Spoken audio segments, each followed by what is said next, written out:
అయితే ఎప్పుడన్నా ఏదన్నా మీటింగ్ అలాంటిది పెట్టితే ఇక్కడ నేను వచ్చి వీళ్ళకి మెసేజ్ కూడా ఇవ్వటానికి నేను సిద్ధం.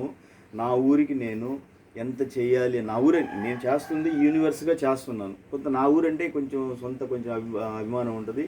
నేను నా స్కూల్లోకి వెళ్ళాను, హెడ్ మాస్టర్ గారిని కలిశాను, చెప్పాను సార్ ఇక్కడ నేను 6 వరకు చదివాను, నా సొంత ఊరు, మన పిల్లలకి నేను ఇక్కడే ఉండాల్సిన అవసరం లేదు, నేను ఒంగోలులో ఉండి ఈరోజు టెక్నాలజీ అంత డెవలప్ అయ్యింది, మీరు మన స్కూల్లో పిల్లలకి ఒక ఎక్స్ట్రా కరికులం ఇది ఈరోజు ప్రతి ఒక్క సిలబస్లో కరికులంలో యాడ్ చేస్తూ ఉన్నారు. ఎక్స్ట్రా కరికులం యాక్టివిటీస్ అని 15 రోజులు కూడా నెలకు ఒక టాపిక్, ఒక కవర్, ఒక పీరియడ్ అనేది పెడుతున్నారు. దాంట్లో మీకు ఈ మధ్య ఈ ప్రోగ్రామింగ్ లాంగ్వేజెస్ అనేది పెడతా ఉన్నారు. మీరు అందుకని నేను హెచ్ఎం గారిని కలిసి ఈ మన చాగిచర్లే కాదు, నేను సింగరాయకొండ స్కూల్ నేను చదివాను కాబట్టి అక్కడ కలిశాను, ప్రిన్సిపల్ గారికి చెప్పాను.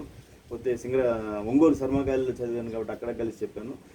నేను చదివిన స్కూల్స్కి నేను సార్ నార్మల్గా నేను బయట స్కూల్ కూడా ఫ్రీగా వెళ్తాను. పిలిచినప్పుడు గవర్నమెంట్ ఎడ్యుకేషన్కి నేను చాలా సపోర్ట్ చేస్తాను.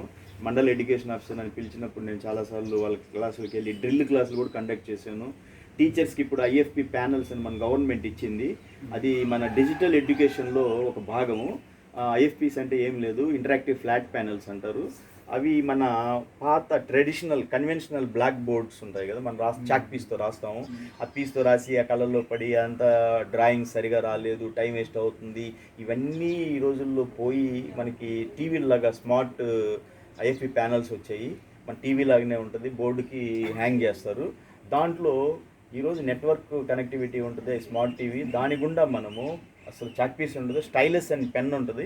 దాంతో మనం రాయటం దగ్గర నుంచి డ్రాయింగ్, మీరు ఒక